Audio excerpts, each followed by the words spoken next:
If you're an immigrant who just moved to a new country and you don't know how to integrate learning English with your lifestyle, you gotta watch this video. In this video, I'm gonna share some tips and tricks that I applied to combine my lifestyle with learning English back in 2020 when I moved to Canada. Canada is a blessing and curse. Canada is a great place. There are a lot of people, very welcoming, very nice, and you get to see a lot of people from your culture. And it gives you a lot of comfort that you don't feel like you're very away from home.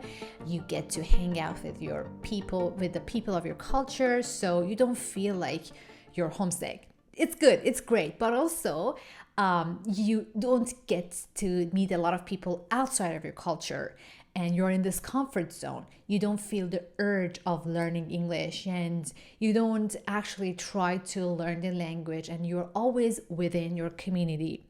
But if you plan on studying and living in Canada, in an English-speaking country, in long run, you need to learn English because for one, you want to find a job to pay the bills. And second, if you want to integrate into the society, you need to make friends, you need to talk to people, you need to talk to your neighbors, so you need to speak English, right? But you might say, how I can integrate my daily routine with learning English. So here is how. Number one, everyone loves food, right? So imagine tomorrow you want to make a new breakfast, right? So try to watch a new breakfast idea on YouTube and try to write down the ingredients and try to, see how the content creator is talking about a breakfast. Try to learn some phrases and, conversational things that the content creator is using and try to write some new words on your paper, on your notebook or on a piece of paper, or you can also type it down on application like Note or any applications that you like. But the thing is, you don't need that traditional pen and paper kind of learning process. You can also do it on your phone. So please try to watch a lot of food content because food is tantalizing, it's very tempting and you love it, and also this is something that you always need and eat, and we eat at least 3 meals a day, right? Number two, if you're a gym person and you work out every day, try to watch some workouts on YouTube and then try to work out with the instructor. So it's like someone is telling you, instructing you what to do, and you're doing that things like jumping jacks. Number three, imagine you want to buy a blender for your house, but you don't know what brand or what type of blender is better. So you can Google a good blender and then try to read the reviews, what people said about that product, and try to watch a lot of YouTube videos about people reviewing, that product, and see how people are describing that product and what they are saying, and try to again find 10 new words and try to find the meanings of that new word. So in this process, you don't need to tire yourself. You don't need to exhaust yourself. You need to enjoy while learning. So try to find that balance. Not just watch it, also try to learn it, but try to find 5 to 10 words a day. Number four is my favorite thing, you guys. So if you're invited to a restaurant, or if you plan on going to a restaurant, you have, a reservation, something, try to download the menu a day before and try to study the menu.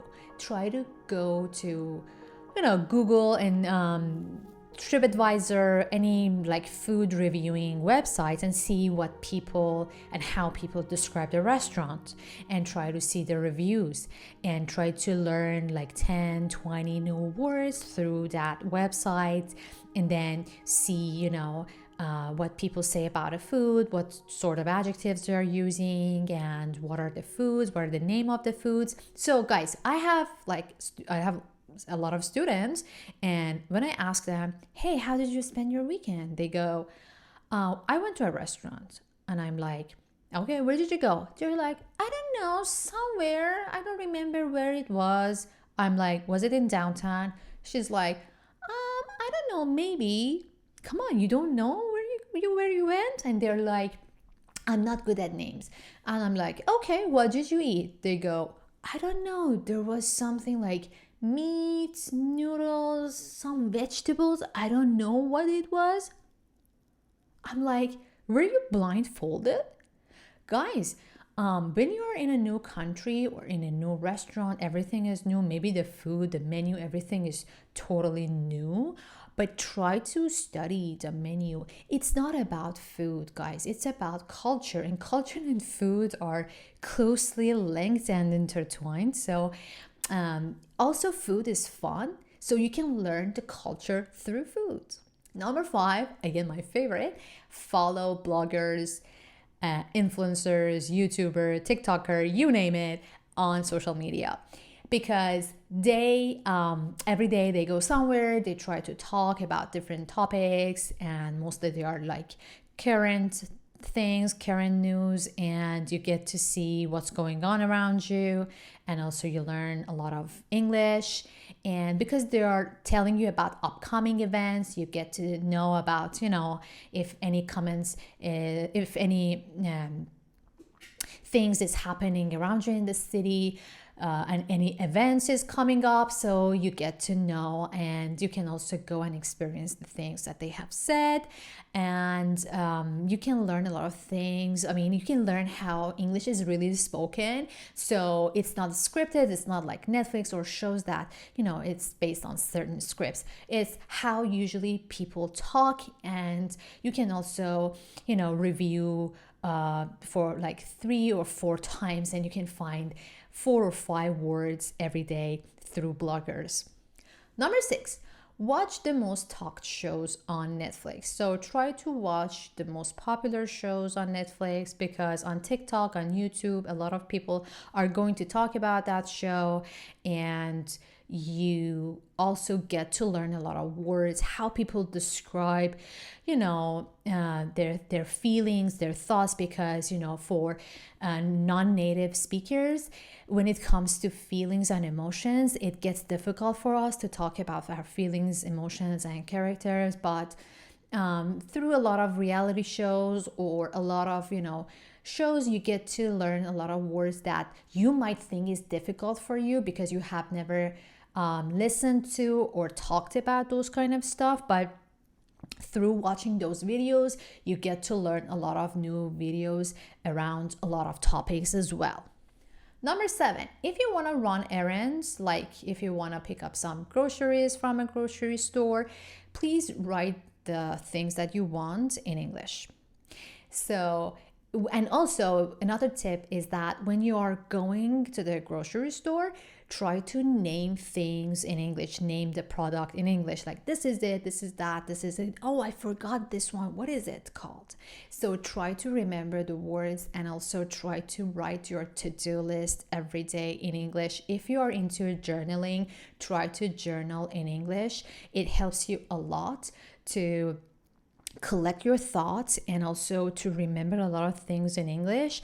And if you don't know a word of it, you can just Google it and learn those words. And because you have earned it and you have tried to remember those words, they won't forget you won't forget those words.